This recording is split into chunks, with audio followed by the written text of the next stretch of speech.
ನೀವಿಬ್ರು ವೀಕೆಂಡ್ ಅಲ್ಲಿ ಅಲ್ಲಿ ಇಲ್ಲಿ ಸುತ್ತೋದು, ಬೈಕ್ ರೈಡು, ಜಾಲಿ ರೈಡು ಅಂತ ಹೋಗ್ತಾ ಕೂತ್ರಿ. ಪರಿಣಾಮ ಹೀಗೆ ಆಯ್ತು ಅಷ್ಟೇ. ಇಬ್ರದ್ದು ಕಿವಿ ಹಿಂಡಿ ಬುದ್ಧಿ ಹೇಳೋರು ಇಲ್ಲ ಆಯ್ತು. ಲಾಕ್ಡೌನ್ ಅಲ್ಲೂ ಸುಧಾರಿಸಲಿಲ್ಲ ಅಂದ್ರೆ ಇನ್ನೇನ್ ಕತೆ. ಮದುವೆ ಆದ್ರ ಮೇಲೆ ಗಂಡ ಹೆಂಡತಿ ಮನೆಯಲ್ಲೇ ಸ್ಟೋವ್ ಇಟ್ಕೊಂಡು 3 ಹೊತ್ತು ಮನೆಯಲ್ಲೇ ಅಡಿಗೆ ಮಾಡ್ಕೊಂಡು ಊಟ ಮಾಡಿದ್ರೆ ಇಂಥವೆಲ್ಲ ಪ್ರಾಬ್ಲಮ್ಗಳು ಬರಲ್ಲ. ವೀಕೆಂಡ್ ಯಾವ ಹೋಟ್ಲ್ ಇದೆ, ಎಲ್ಲಿ ಯಾವ್ದು ಮೆನು ಚೆನ್ನಾಗಿರ್ತದೆ, ಇದು ಎಲ್ಲಿ ಹೋಗೋಣ ಅಂತೆಲ್ಲ ನೋಡಿದ್ರೆ ಇಂಥವೆಲ್ಲದೂ ಬರ್ತದೆ. ಮುಂದುವರೆದ ದೇಶಕ್ಕೆ ಹೋದ್ರೂ ಸುಧಾರಿಸಲಿಲ್ಲ. ಸುಧಾರಣೆಯ ಯಾವ ಅಂಶಗಳು ಕಂಡು ಬರ್ತಿಲ್ಲ. ಮದುವೆ ಆಗ್ಬೇಕಾದ್ರೆ ನೀನೇ ಇಂದ್ರ ಚಂದ್ರ, ನೀನೇ ರಂಬೆ ಊರ್ವಶಿ ಅಲ್ವೇ?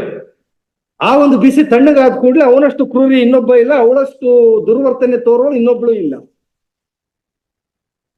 ಹೊಡೆದಾಡಿ ಸಂತೋಷ. ನಿಮ್ದೆಲ್ಲ ಕೇಸ್ ಇದ್ರೆ ನಮ್ಗೆ ನೌಕರಿ ಇರ್ತದೆ, ಸಂಬಳ ಬರುತ್ತೆ, ನೀವು ಕಾರ್ಗಳನ್ನ ಬದಲಾಯಿಸಬಹುದು ವರ್ಷ ವರ್ಷ. ಜೀವನ ಅಂದ್ರೆ ಏನು ಅದನ್ನ ಅರ್ಥ ಮಾಡ್ಕೊಳ್ಳುವ ನೀವು ಪ್ರಯತ್ನವನ್ನೇ ಮಾಡಲ್ಲ. ಇಂಡಿಯನ್ ಹುಡುಗಿನ ಕಟ್ಕೊಂಡು ಹಾರಬೇಕು. ಯಾಕೆ? ಬೇಕಾಗಿದ್ದನ್ನು ಹೇಳಿಸ್ಕೊಂಡು ಕೇಳಿಸ್ಕೊಂಡು ಬೈಸ್ಕೊಂಡು ಚಾಕ್ರಿ ಮಾಡ್ಲಿಕ್ಕೆ ಇಂಡಿಯನ್ ಹುಡುಗಿಯರೇ ಬೇಕು. ಯಾವ ಗನಂದಾರಿ ಕೆಲ್ಸಕ್ಕೆ ಅದನ್ನೆಲ್ಲ ಓದಿದ್ರಿ? ಯಾವ ಗನಂದಾರಿ ಕೆಲಸಕ್ಕೆ US ಸಿಟಿಸನ್ಶಿಪ್ ಬೇಕು ಅಂತೇಳಿ US ಸಿಟಿಸನ್ಶಿಪ್ ತಗೊಂಡು ಅಲ್ಲಿ ಓದಿಸ್ತಿದ್ದಂಗೆ ಇಲ್ಲಿ ಓದಿಸ್ತಿದ್ದೀರಿ. ಸತ್ಯ ಹೇಳಲಿಕ್ಕೆ ಹಿಂಜರಿಕೆ. ನೋಡಿ, ನನ್ನ ಕೋಟಿನಲ್ಲಿರೋದು ಪ್ರಾಮಾಣಿಕತೆ, ಮಿಸ್ಲೀಡಿಂಗ್ ಅಲ್ಲ. ವಿದೇಶಕ್ಕೆ ಪಲಾಯನ ಗೆಯ್ಯುವುದೇ ನಮ್ಮ ಜೀವನದ ಏಕೈಕ ಗುರಿ ಅಂತ ಹೇಳಿ ಹೋಗ್ತಾರೆ. ಹೋಗೋದು ಬೇಡ ಅಂತಲ್ಲ, ಅವ್ರು ಅಲ್ಲೇ ಇದ್ದಲ್ಲೇ ಮಾಡಿ ಅಲ್ಲೇ ನಾವು ಚೆನ್ನಾಗಿರ್ತೇವೆ ಅಂತಿದ್ರೆ ಅದೊಂದು ಲೆಕ್ಕ. ಇಲ್ಲಿ ಡಿಗ್ನಿಟಿ ಆಫ್ ಲೇಬರ್ ಅನ್ನೋದನ್ನು ಪರಿಗಣಿಸದೆ ನಾನು ಅದನ್ನ ಮಾಡಂಗಿಲ್ಲ, ಇದನ್ನ ಮಾಡಂಗಿಲ್ಲ, ಅದೆಲ್ಲ ಇದೆಲ್ಲ ಕಾಫಿ ಲೋಟನು ಕೈಗೆ ಇನ್ನೊಬ್ರು ತಂದು ಕೊಡ್ಬೇಕು ಅಂತೆಲ್ಲ ಮಾಡೋರು ಅಲ್ಲಿ ಹೋದಾಗ ನಾನು ಹೇಳಿದೆ ಅಲ್ವಾ, ಎಲ್ಲ ಕೆಲಸಗಳನ್ನು ಮಾಡ್ತಾರೆ. ವಿದೇಶಿ ವ್ಯಾಮೋಹ ಅಷ್ಟೇ, ಬೇರೆದೇನಿಲ್ಲ.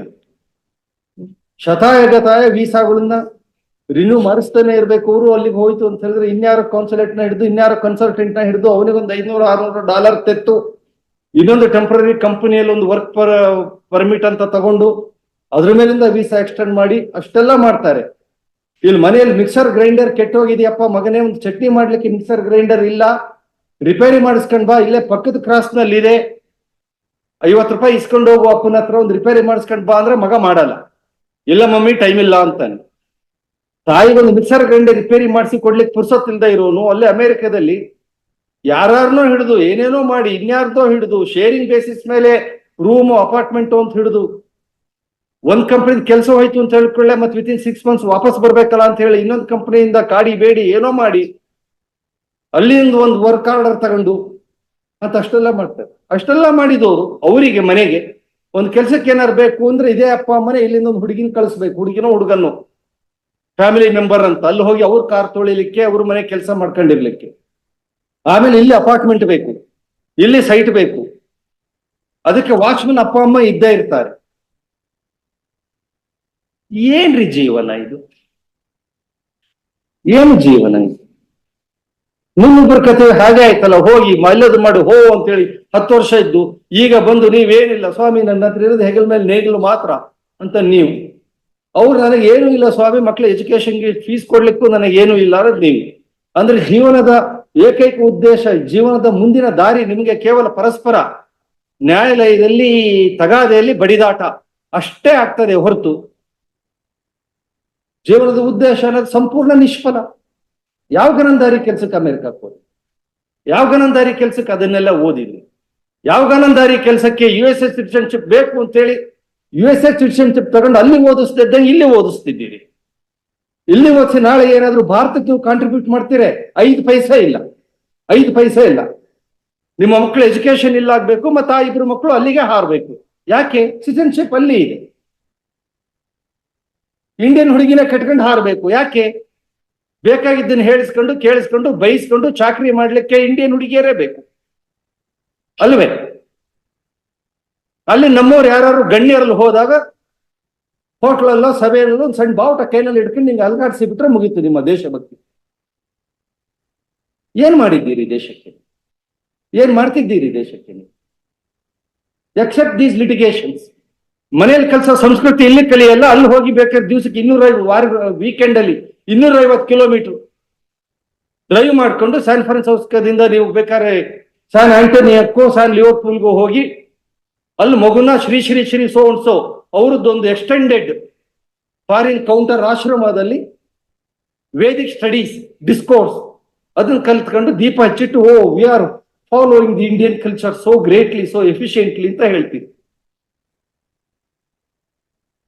ಜೀವನ ಅಂದ್ರೆ ಏನು ಅದನ್ನು ಅರ್ಥ ಮಾಡ್ಕೊಳ್ಳುವ ನೀವು ಪ್ರಯತ್ನವನ್ನೇ ಮಾಡಲ್ಲ. ಕೇವಲ ಭೌತಿಕ ಸುಖ, ಐಹಿಕ ಸುಖ.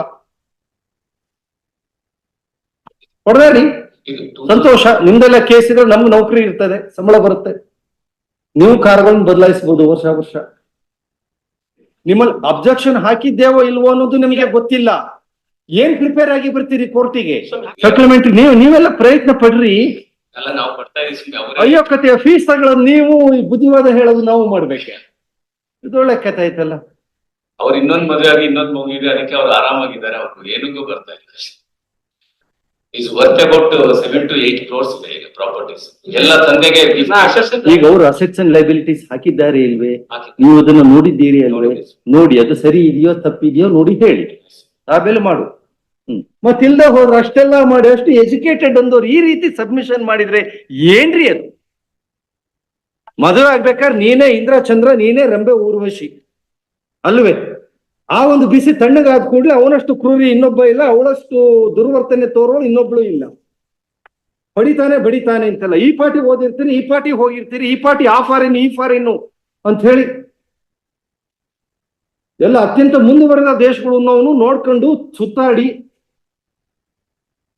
ಅಲ್ಲಿ ಜೀವನವನ್ನು ಅಲ್ಲಿ ಅರ್ಥೈಸ್ಕೊಂಡು ಬಂದಿರ್ತೀರಿ. ನಿಮ್ಮ ಬುದ್ಧಿಮಟ್ಟ ಇಷ್ಟೇ, ನಿಮ್ಮ ತಿಳುವಳಿಕೆ ಅನ್ನೋದು ನೀವು ಮುಂದುವರೆದ ದೇಶಕ್ಕೆ ಹೋದ್ರೂ ಸುಧಾರಿಸಲಿಲ್ಲ, ಸುಧಾರಣೆಯ ಯಾವ ಅಂಶಗಳು ಕಂಡು ಬರ್ತಿಲ್ಲ.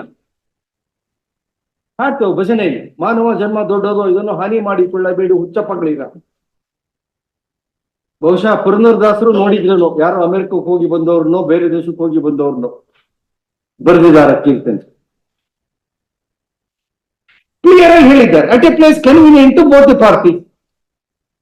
ನಿಮಗೆ ಈ ಅಷ್ಟು ಕ್ರಿಯೇಟ್ ನ್ಯೂಸೆನ್ಸ್ ಬೀಟ್ ಅಂತ ಹೇಳಿದ್ರೆ ನಿಮಗೆ ಯಾವ ಪ್ಲೇಸ್ ಬೇಕು ಸಜೆಸ್ಟ್ ಮಾಡಿ, ಅವರು ಅದನ್ನು ಸಜೆಸ್ಟ್ ಮಾಡ್ತಾರೆ.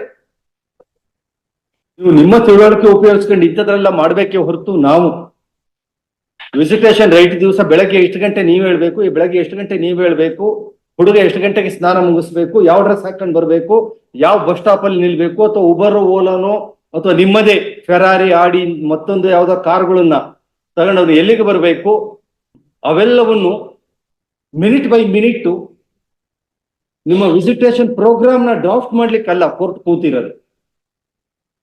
ಕೋರ್ಟ್ ಇಂತ ಆರ್ಡರ್ ಮಾಡಿದೆ ಅಂದ್ರೆ ವಿತ್ ದಿ ಪ್ರಿಸಂಪ್ಷನ್ ದಟ್ ನಿಮಗಿಬ್ಬರಿಗೂ ಸ್ವಲ್ಪ ಕೊಂಚ ಮಟ್ಟಿನ ಸಾಮಾನ್ಯ ತಿಳುವಳಿಕೆ ಇದೆ ಅಂತದ್ ಏನು ಇಲ್ಲ ಅಂತ ನೀವು ತೋರಿಸ್ತಾ ಹೋದ್ರೆ ನಮಗೆ ವಿಷಾದ ವ್ಯಕ್ತಪಡಿಸೋದ್ ಬಿಟ್ಟು ಬೇರೆದೇನು ದಾರಿ ಇರಲ್ಲ.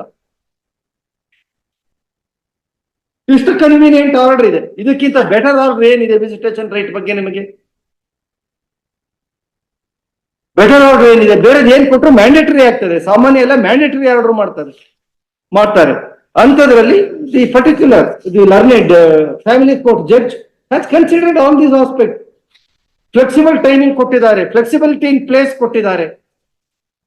Flexibility in time and flexibility in place ಕೊಟ್ಟಿರ್ಬೇಕಾದ್ರೆ ಇನ್ನೇನ್ ಕಡಿಮೆ ಇದೆ?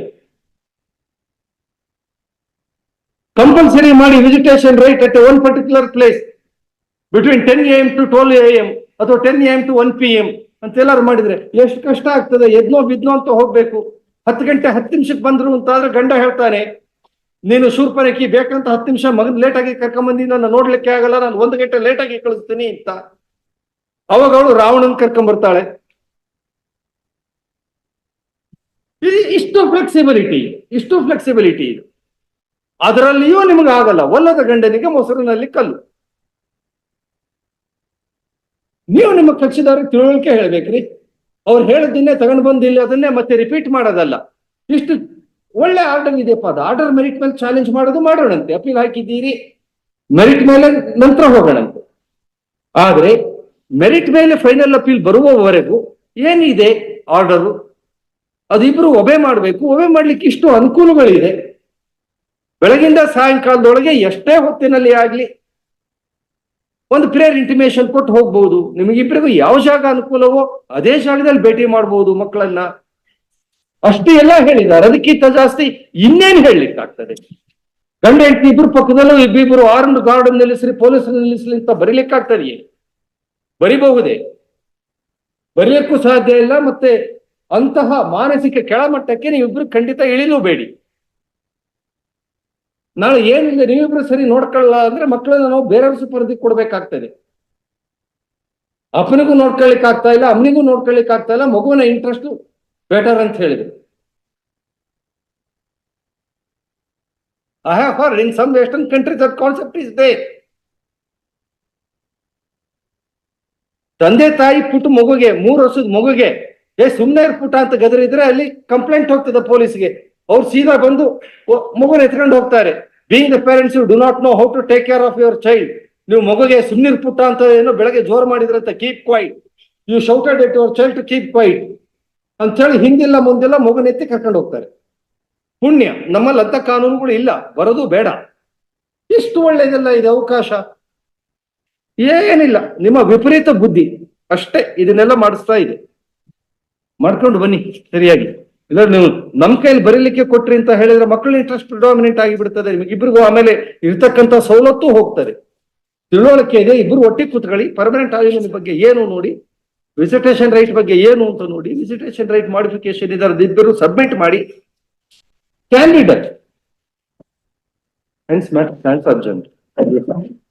ನಿಮ್ಮಲ್ಲಿ ಏನು ಪ್ರೋಗ್ರೆಸ್ ಇಂದ ಡೇಟ್ ಯಾಕೆ ಕೊಡ್ಬೇಕು? To waste half an hour each occasion. ಏನಾದ್ರು ಪ್ರೋಗ್ರೆಸ್ ತೋರಿಸಿ ಡೇಟ್ ಕೊಡೋಣಂತೆ. ಈ ಡೇಟ್ ಕೊಟ್ಟು ಇಲ್ಲಿ ನೀವು ಬರೀ ನಿಮ್ ಕಷ್ಟಗಳನ್ನ ಹೇಳ್ಕೊಳ್ತೀರಿ. ಪರಿಹಾರಕ್ಕೆ ಏನಾದ್ರೂ ಒಂದೆರಡು ಪ್ರಯತ್ನ ಮಾಡಿದ್ರೆ ಇಬ್ರು ಒಂದ್ ಹೆಜ್ಜೆ ಮುಂದಿಡಲ್ಲ. ಕೋರ್ಟಿನಲ್ಲಿ ನಿಂತ ಹೇಳ್ತಾರೆ ಹೊರತು ನೀವು ಪರಸ್ಪರ not even showing the inclination to move 1 inch ahead, either of you. Where is the use of giving the date and for what? Remaining balance 4.5 lakh ಅಂತ ಏನು? ಹೌದು, from the date of order till today, as per the impugned order, you are entitled for 4.5 lakh rupee, which he has given you now. The other aspect is of the permanent alimony, not the monthly maintenance. Permanent alimony, though you kept quiet, the court repeatedly told him that no ground says we are not going to show any leniency. ಅಲ್ವೇ? ಅವ್ರು ಹೇಳಿದ್ರೆ ನಾವು ಸುಮ್ಮನೆ ಇದ್ರೆ 20% ಅಂತ ಆದ ನಾವು 20% ಅಂತ ಹೇಳಿ ಮಾಡಿಬಿಟ್ಟಿದ್ರೆ ಏನಾಗ್ತದೆ ನಿಮಗೆ? ನೀವು ಸುಮ್ಮನೆ ನಿಂತ್ರಿ. ನಾವೇ ಮಿನಿಮಮ್ 50%, ಅದಕ್ಕಿಂತ ಕಡಿಮೆ ಇಲ್ಲ ಅಂತ ಹೇಳಿದ್ವಿ. ಈಗ ಅವ್ರು ಅದನ್ನು ಕೊಡ್ತಾ ಇಲ್ಲ, ನೀವು ಎಕ್ಸಿಕ್ಯೂಷನ್ ಹಾಕಿದ್ದೀರಿ ಅಷ್ಟೇ. ನಿಮಗುಂಟು ದಾರಿ ಮಾಡಿ. ಈಗ ಆಯ್ಕೆ ನಿಮ್ಮದು. ನಿಮಗೆ 2 ಆಯ್ಕೆ ಇದೆ. ನನಗೆ ಹೆಂಡತಿ ಬೇಡ, ಡೈವರ್ಸ್ ಆಗಿದಾಗ್ಲಿ, ನಾನು ಇನ್ನೊಂದು ಮದುವೆ ಆಗ್ತೇನೆ ಅಥವಾ ಆಗದೇನೂ ಇರ್ತೇನೆ, ಬಟ್ ನನಗೆ ಆ ಹೆಂಡತಿ ಬೇಡ.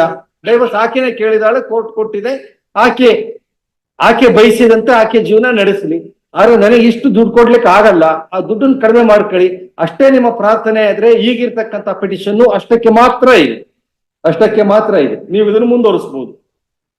ಇಲ್ವೋ ನಿಮಗೆ ನಿಮ್ಮ ಹೆಂಡತಿಯು ವಾಪಸ್ ಬರಬೇಕು, ಆಕೆಯ ಕೋರಿಕೆ ಮೇರೆಗೆ ಡೈವರ್ಸ್ ಕೊಟ್ಟಿರೋದು ಸರಿ ಇಲ್ಲ. The family court ought not to have granted the divorce at her request. You want your wife back, you want to lead a marital life with her ಅಂತ ಏನಾದ್ರು ಇದ್ರೆ ನೀವು ನಿಮ್ಮ ಪಿಟಿಷನ್ ಸ್ವಲ್ಪ ಬದಲಾವಣೆ ತರಬೇಕಾಗ್ತದೆ. ಕಾನೂನು ಪ್ರಕಾರ ಅದಕ್ಕೆ ಏನಾದ್ರು ಅವಕಾಶ ಇದ್ರೆ ನೀವು ಅಂತಹ ಅವಕಾಶ ಇದೆಯಾ ಅನ್ನೋದನ್ನ ಪರಿಶೀಲಿಸಿ ಸೂಕ್ತ ಕ್ರಮ ಕೈಗೊಳ್ಳಬೇಕಾಗ್ತದೆ. ಏನಂತೀರಿ? ಜ್ಯೋತಿಷಿ ಹೇಳಿದ್ದಾರೆ, ನಕ್ಷತ್ರ ಕೂಡಿ ಬರಲ್ಲ, ಗ್ರಹ ದೋಷ ಇದೆ. ಗುರುಗಂಡ ಬ್ರಹ್ಮಾಂಡೇಶ್ವರ ಹತ್ರ ಹೋಗ್ಬೇಕು. ಇಬ್ರು ಮದುವೆ ಆದ್ರ ಮೇಲೆ ಗಂಡ ಹೆಂಡತಿ ಮನೆಯಲ್ಲೇ ಸ್ಟೋವ್ ಇಟ್ಕೊಂಡು 3 ಹೊತ್ತು ಮನೆಯಲ್ಲೇ ಅಡಿಗೆ ಮಾಡ್ಕೊಂಡು ಊಟ ಮಾಡಿದ್ರೆ ಇಂಥವೆಲ್ಲ ಪ್ರಾಬ್ಲಮ್ಗಳು ಬರಲ್ಲ. ವೀಕೆಂಡ್ ಯಾವ ಹೋಟ್ಲ್ ಇದೆ, ಎಲ್ಲಿ ಯಾವ್ದು ಮೆನು ಚೆನ್ನಾಗಿರ್ತದೆ, ಇದು ಎಲ್ಲಿ ಹೋಗೋಣ ಅಂತೆಲ್ಲ ನೋಡಿದ್ರೆ ಇಂಥವೆಲ್ಲದೂ ಬರ್ತದೆ. ಅವಾಗ ಅಪ್ಪಿ ಹೆಂಡತಿ ಏನೋ ಬೈ ಮಿಸ್ಟೇಕ್ ಚಾ ಮಾಡಿ ಕೊಟ್ರು ನಿಮ್ಗದು ಸರಿ ಹೋಗಲ್ಲ. ಅಲ್ಲಿಂದ ಶುರುವಾಗ್ತದೆ, ಸಕ್ಕರೆ ಕಡಿಮೆ ಆಯ್ತು, ಜಾಸ್ತಿ ಆಯ್ತು, ಇದು ಟೀನ ಕಷಾಯ ಆಗಿದೆ ಅಂತ. ಅದ್ರ ಬದಲು ಧಾರೆ ಹಾಕಿ ಕೂಡ್ಲೆ ಹೆಂಡತಿನೂ ಕರ್ಕೊಂಡ್ ಬಂದು ನೀವು ಪಕ್ಕದಲ್ಲಿ ನಿಂತು ಸ್ಟವ್ ಹಚ್ಚಿ ಇಬ್ಬರು ಒಬ್ರು ಅಕ್ಕಿ ತೊಳೆದು ಕೊಡೋದು, ಇನ್ನೊಬ್ರು ಹೆಸರಿಟ್ಟು ಅದನ್ನ ಅಕ್ಕಿ ಹಾಕಿ ಗಂಜಿ ಆಗದೆ ಇರೋ ಹಾಗೆ ಸರಿ ಬಸದು ಒಂದು ಉತ್ತಮ ಅನ್ನನ ಬಡಿಸಿ ಒಂದು ಸಾರನ್ನ ಹಾಕಿದ್ರು ಅಂತ ಹೇಳಿದ್ರೆ ಅವಾಗ ಸಂಸಾರ ಚೆನ್ನಾಗಿರ್ತದೆ. ನೀವು ಅದನ್ನ ಮಾಡಲ್ಲ ಅಷ್ಟೇ. ಅಯ್ಯೋ ಕಥೆಯೇ. ಇಬ್ಬರದ್ದು ಕಿವಿ ಹಿಂಡಿ ಬುದ್ಧಿ ಹೇಳೋರು ಇಲ್ಲ, ಆಯ್ತು ಅಷ್ಟೇ. ಒಬ್ರು ನನ್ನ ಮಗನಿಗೆ ದೊಡ್ಡ ಕೆಲಸ ಸಿಕ್ತು, ಅಕ್ಸೆಂಚರ್ ಕಂಪನಿ ಅಂತ ಹೇಳಿ ಟ್ರಂಪು ಬೇಡನ್ಗಿಂತಲೂ ಮೇಲೆ ಇಟ್ಟು ಅಕ್ಸೆಂಚರ್ ಕಂಪನಿ ಅಂತ ಅವ್ರೊಬ್ರು ಮಾಡಿದ್ರು, ಇನ್ನೊಬ್ಳು ಇವಳ ತ್ರಿಪುರ ಸುಂದರಿ ಅಂತ ಹೇಳಿ ಏನ್ ಮಾಡಿದ್ರು. ನೀವಿಬ್ರು ವೀಕೆಂಡ್ ಅಲ್ಲಿ ಅಲ್ಲಿ ಇಲ್ಲಿ ಸುತ್ತೋದು, ಬೈಕ್ ರೈಡು, ಜಾಲಿ ರೈಡು ಅಂತ ಹೋಗ್ತಾ ಕೂತ್ರಿ. ಪರಿಣಾಮ ಹೀಗೆ ಆಯ್ತು ಅಷ್ಟೇ. ನಿಮ್ ಬಟ್ಟೆಗಳನ್ನ ನೀವು ಹೊಕ್ಕೊಂಡು, ನಿಮ್ ಪಾತ್ರಗಳನ್ನ ನೀವು ತೊಳ್ಕೊಂಡು, ಗಂಡ ಹೆಂಡತಿ ಒಟ್ಟಿಗೆ ಕೂತು ಅಡುಗೆ ಮಾಡ್ಕೊಂಡು 2 ಪ್ಲೇಟ್ ಎದರ ಬದರ ಇಟ್ಕೊಂಡು, ಒಂದು ಜಗ್ಗು 2 ಲೋಟ ಇಟ್ಕೊಂಡು ಕೂತಿದ್ರೆ, ಊಟ ಮಾಡಿದ್ರೆ ಒಂದು 4 ಸರ್ತಿ ಆದ್ರೂ ಮನೆಯಲ್ಲಿ ಸ್ವಲ್ಪ ನೆಟ್ಟಗಿರ್ತಿತ್ತು.